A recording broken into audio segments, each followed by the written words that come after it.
Hello and welcome to the fourth round of the HSBC UK National Women's Road Series. This weekend the riders will take on a two-day stage race, so it's fair to say that consistency will be key on this occasion. For the last round we took things off-road for the Sickle Classic, but it was track racing prowess that proved to prevail. On a day of tough conditions, demanding off-road sections and close sport racing, it was World Madison champion Emily Nelson who endured. And after that powerful display from the world champion, this is how the series standings look. It's Bex Durrell who sits at the top of the table with 82 points, followed in second by Jocelyn Loudon with 54, Anna Henderson sits third with 46, ahead of Elizabeth Bennett and Jessica Finney. This year's HSBC UK National Road Series is made up of 8 races across the country. At each round there are 30 points up for grabs for the winner. The rider with the most points at the end of the series wins the crown. It's as simple as that. This is the 5th edition of the race. Over 2 days, the riders face courses based on the roads around the Derwent Reservoir. On day 1, the peloton will take on 64.8 miles to decide the first leader. Then on day 2, the riders face some tough climbs before heading to a new race finish after a distance of 70 miles. In 2018, it was Sophie Wright who crossed the line first. Racing through both Northumberland and County Durham, the 2-day tour of the Reservoir returns to the shores of Derwent Reservoir for the 37th time. And for the 5th time, the women's edition, the Alexandra Tour of the Reservoir.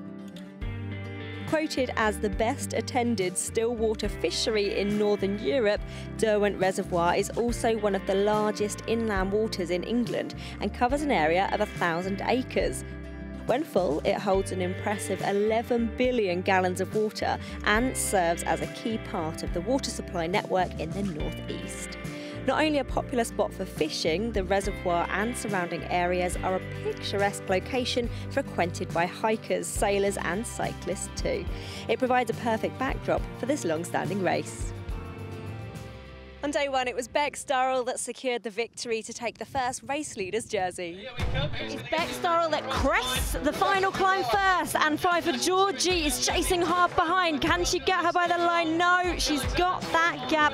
It's Bex Durrell that takes it from Pfeiffer Georgie and Anna Kay. Confirmation of the result after stage 1. It's Bex Durrell that takes the win, followed by Pfeiffer Georgie and Anna Kay. It's a really tough race. There were some killer attacks on that big climb there. So it was just a bit of fight for survival. Bit of a bunch sprint at the end as well. Slow motion sprint to the line off that hill. So yeah, it was a good day out. And it puts you in a great position to potentially extend your lead in stage 2 tomorrow. Yeah, that was kind of the aim going into it. I think we fought quite a good race today. So yeah, all to play for again tomorrow and we'll see what happens. We caught up with some of the riders ahead of stage 2, including the race and overall series leader. Well, we're just going to have a little chat once we've warmed up and see how everyone's legs feels. I think there's an element of survival today. There's 4 main climbs. We climb as soon as we finish the neutralised section. We descend into Edmund Byers. We only do half a lap of the reservoir. Then we've got 2 big loops over Bale Hill before 1 lap of the reservoir, and then a final climb up the climb we did yesterday. So there's a high chance of people going the wrong way because it's quite a complicated route. But I think it's going to, it's going to be a bit of an attritional race. So it's about not showing your cards perhaps too early and making sure that you're there at the front and just ready to go if there's somebody who's feeling brave. It's going to be another hard one, I think. I'm just going to try and do the same as I did yesterday, try and mark the attacks and keep pushing on the front and hopefully finish well in a good position. The Tour of the Reservoir is renowned as one of the hillier races in the UK. I mean, the Pennines, they're quite long climbs here as opposed to short, punchy climbs, which you usually get in other races. Today, when you look at the profile, we've pretty much got 4 big climbs to tackle. And they're going to be, it's going to be quite selective, it's going to be quite attritional, but then it's quite a fast run into the finish, so it could come down to a bit of a reduced bunch sprint. But yeah, anything could happen, so we'll wait and see. Well, it's Bex Durrell in the race lead as we head now into stage 2 to find out who will clinch that overall victory.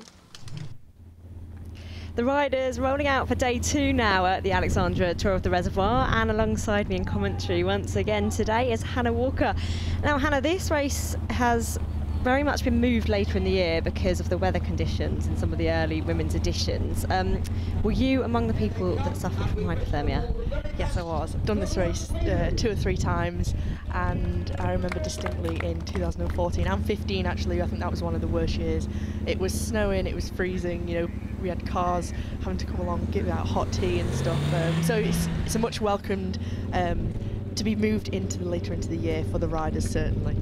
And a few changes on the circuit as well as we come into the second day of action. But what do you make of this route overall? Because a lot of the riders do use that word attritional, and it definitely features a significant amount of climbing. Yeah, it's one that, you know, it does suit the climbers. This is the race that all the climbers really look forward to, but it's not to say it's only a climbers race. You know, it's very unpredictable sometimes. Sometimes we see the sprinters, you know, getting in those moves and they're making it to the finish, and, you know, they're taking the win. So it's a hard race though, but it's brutal actually. It really is, and something that Dame Sarah Story, who we see taking to the front on this descent here, she said that before the race. They didn't have an ideal day in the saddle yesterday, but you can see she's taking to the front straight away. Yeah, she's just opened up this gap here, just naturally on this descent. You know, riders aren't able to hold Sarah's wheel, but this is a perfect tactic. She's got, you know, the run of the road. She can go wherever she wants and pick her own line. And the bunch all together at this point, and it is Dame Sarah Story, as you said. She formed that little bit of a gap, but she is just taking it on at the front, and it just allows her to be in so much control, doesn't it? Yeah, definitely, and you can just see the gradient on that shot then, how steep that climb is. So when you're up the front, you can, you know, sort of take all the climbs at your own pace and you know, just monitor what's happening. It's a race that needs to be raced from the front. You can't, you know, catch attacks from the back. You need to be, you know, have your eyes on the ball the whole time. You certainly do. Speaking of which, it is Natasha Reddy of Bianchi Dummer, the under-23 rider, that has forged quite a big gap there, and it's Dame Sarah Story that has pounced straight on that move, seen that it could be a dangerous one, and she is bridging across now. Yeah, she's, as I was saying before, you know, it's a race that needs to be raced from the front, and she was there right on the front. She's gone across from first wheel. She sensed the danger of this breakaway, and so have 2 other riders as they start to come across. Looks like Leah Dixon being one of the riders, and a rider from Jaden Welltight there. Yeah, it looks like Christina Vijak coming across there as well, which could form quite a handy front breakaway group. I think what we can always say about Dame Sarah Story is the amount of experience that she brings to this race scene, not only for herself as a rider, but again and again we see her in that mentor role, and especially recently so much of the young talents coming through as well in her team. Yeah, definitely. She's got a wealth of experience from, you know, doing these national level races to international. You know, she's not, you know, a Paralympic champion and world champion for nothing.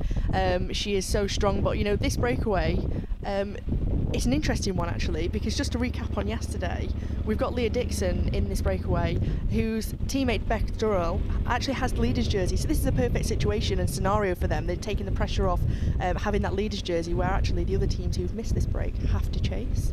We've got Connie Hayes of Liv AWOL really battling that headwind to try and bridge across here. But just to pick up on the point you made there of the Brother UK Tifosi powered by Unformed team, is we say time and time again that they do have the options in the race, and it is interesting to see that we've got Leah Dixon up the road, you know, Bex Durrell in that prominent pink jersey taking the lead after day one, but also that series leader as well. Just such a strong team. But it is Jennifer Powell of Bianchi Dummer that bridged across there and has actually injected more pace, and looks like she has got that front group in her sights. Yeah, a very, very strong ride. Unfortunately, Connie Hayes just unable to get onto the back wheel of Jennifer Powell of Bianchi Dummer, but, you know, she's looking comfortable. She's spotted the danger. She actually already has 1 rider in the breakaway from her team, so should she make it across, they can have 2 riders, as we say that, just making the junction there. Bianchi Dummer in a very, very strong position now as Jennifer Powell gets onto the lead group. For me now, Jenny Powell just needs to relax, rest and recover, sit on the back of this group for, you know, a couple of minutes, eat and drink, and, you know, get herself back in so she can work with this leading group. Yeah, speaking to the Bianchi Dummer team ahead of stage 2. Oh, and we have seen that main group suffer a crash. We don't know what happened there. Maybe a touch of wheels on this drag up, a couple of bikes being tangled there, and it is Jennifer Hudson sticking her hand up there for assistance. You can just see the panic on the two riders there. They're trying to pull the bikes apart, but you know, the one pedal stuck inside the wheel. They just need to kind of relax and calm themselves, you know, do it gently, because actually it'll just take longer to untangle those bikes and essentially get back to that main group. It's tremendously difficult, isn't it, when you're in that scenario, because all you want to do is get back on the road, but how difficult is it to stay calm when you know that that could potentially put you off the back of the race? Yeah, I think when you're in that position, it feels like it's taking forever. You know, you feel like you're already on the side of the road for 1, 2, 3 minutes. Actually, it's only been about 10, 15 seconds, but it just feels like time's going so quickly, and you need to get back to that group, because you know, you look up and you can see the main group going away from you, and you're thinking, how on earth am I going to get back to that group, especially on a course like this, you know, so hilly, it's so attritional that, you know, they want to get back to that main group, they want to be in the race. And yeah, I think sometimes the easiest way and the best possible way is to just calm, get it done time efficiently, and be able to get back to the main group.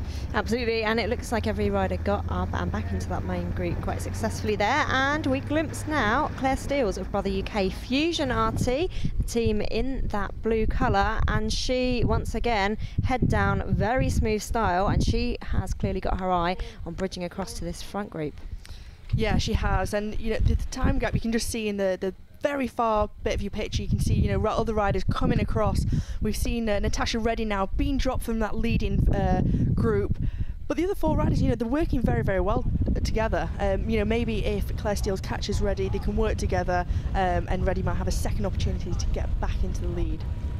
This front group, as you say, Hannah, working very well together, down to 4 as that gradient really picks up. And it is Claire Steels of Brother UK Fusion RT really injecting the pace and riding very smoothly to bridge across to Natasha Reddy. As she comes past her now, will these two work together to get back to that front group?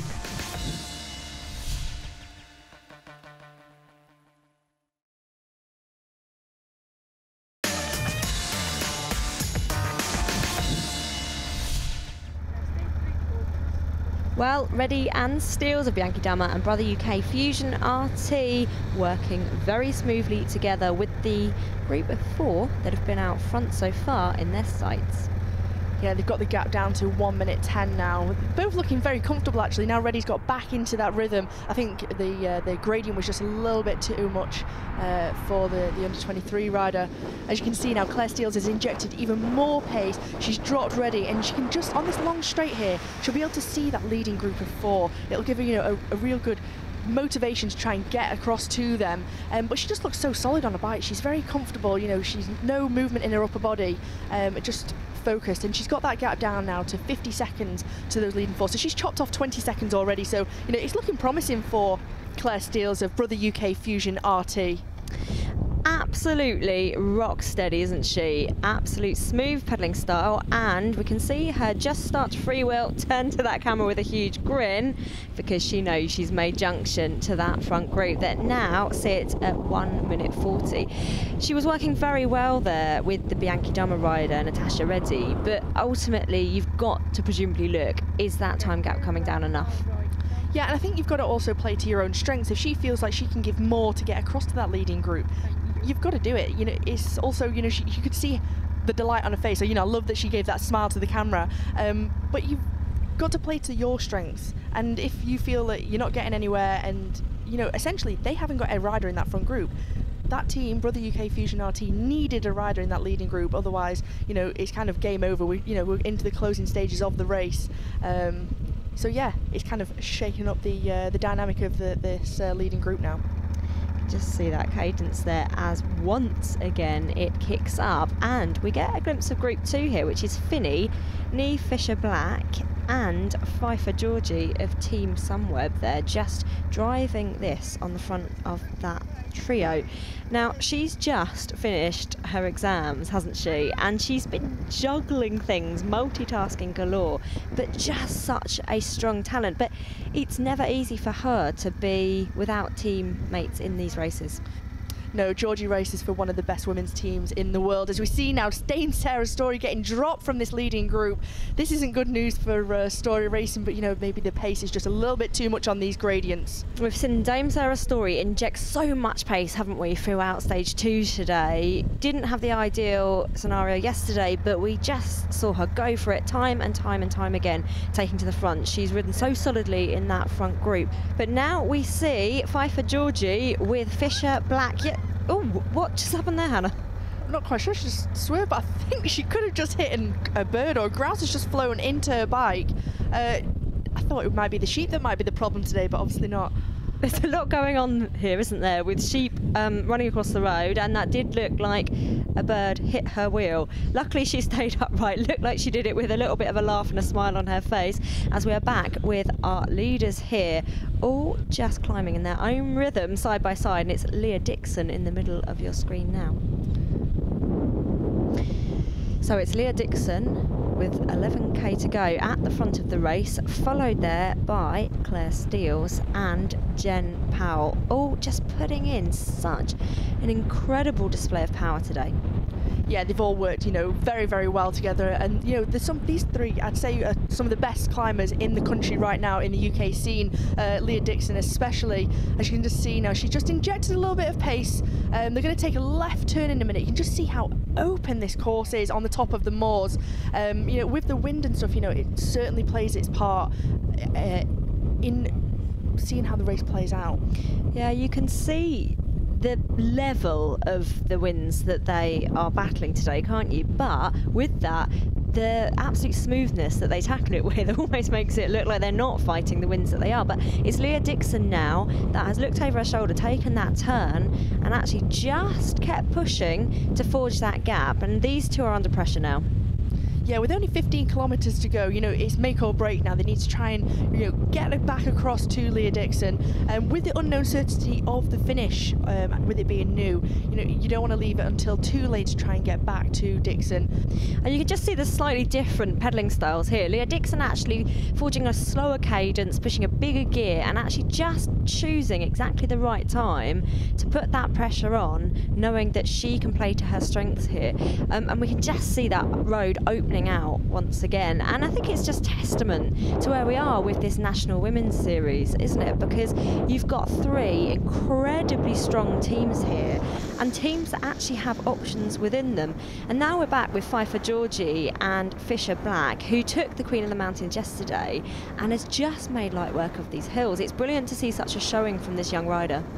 Yeah, they're both working incredibly well together, and, you know, 1 minute 50 now, that gap, it's kind of, you know, touch and go as to whether they will catch it. But I think the way they're working together, and you can just see the speed on those moors of what they're going, is just yeah, incredible. As Leah Dixon now is 10 seconds ahead of the two chasers, Steels and Powell, with 10 kilometres to go now. But the two riders behind here who are chasing, they've just caught Dame Sarah Story. This is an opportunity for Sarah Story to get on the back of these two riders, you know, try and get it back across. Yeah, and it'll be welcome for her as it opens out to more and more exposed parts of this course in these closing kilometres now. And it's all to play for here, not just for the stage victory, but of course this is a two-day stage race as well. 7 kilometres to go, and it's Leah Dixon who has increased that lead at the head of the action. And we talk about options within that team. Anna Henderson, that has been so prominent in this series, is away at the European Games. They had Bex Durrell out in the lead, taking the stage win on day one in that pink jersey. Leah Dixon's gone for it today, just proving how much talent is within that team. Yeah, I completely agree, but it's also worth noting that they've got some very, very strong and loyal domestiques within the team. Sort of like Annie Simpson, always dedicated herself to the team. Yeah, always so important to recognise the hard work and graft of those super domestiques within all of the teams. And we are in the last kilometre of the race, and Leah Dixon has increased that lead to 42 seconds. It is in sight for her now, and she knows that it is more than possible. In fact, she needs to keep her head down, and she has that finish line in her sights very shortly to take the stage 2 victory. And also we'd have to see what that does to the general classification as well.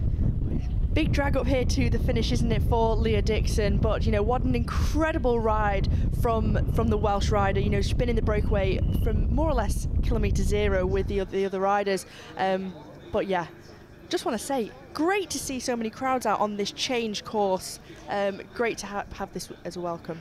Yeah, we've always loved the Tour of the Reservoir, haven't we? It's such a favourite on the calendar, but we've got more and more spectators able to come out and watch roadside today. And you can just see those crowds forming in anticipation of this finish.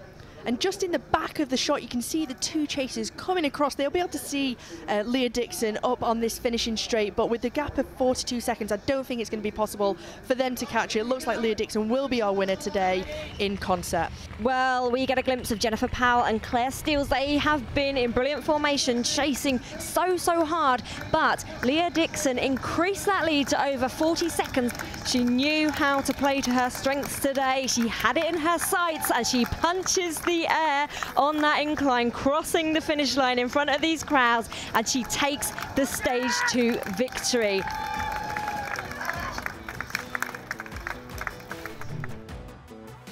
So confirmation of that result. It's Leah Dixon of Brother UK Tifosi on form who takes the win, followed by Jen Powell of Bianchi Dama. Claire Steels there in third. And looking at that general classification after today's stage, Leah Dixon clinches it and Jen Powell takes second. Claire Steels once again in third. We obviously started the day trying to defend Bex's jersey. That was the plan for the whole day. I think Jenny Powell attacked and Sarah went with her. So obviously team tactics was not to let anybody go. I decided to go with it. At first I was just sitting on because that was what the team orders were. And then eventually the gap went out to 3 minutes. So that was obviously the winning move. And then we got to the top of Edmund Byers and I decided to try and attack and maybe put a long one in, and it was a long finish from there, but like all credit to the girls in the break. They were absolutely fantastic all day. So the overall classification standings after round 4, it is Rebecca Durrell that tops the table with 113 points, followed in second by Leah Dixon, and in third it's Pfeiffer Georgie. And those team standings look like this. It is Brother UK Tifosi powered by On Form at the top with a whopping 254 points. Well, that's all we've got time for here at this year's edition of the Alexandra Tour of the Reservoir, with that superb win going to a very deserving Leah Dixon there. Join us for the next round on Sunday the 7th, when we'll be heading to the Curlew Cup. Join us roadside or once again catch up with all the highlights here. In the meantime, for all the news you need on the HSBC UK National Women's Road Series, you can head to britishcycling.org.uk, and everything else you need is over on social media using that hashtag National Road Series. Until then, bye-bye for now.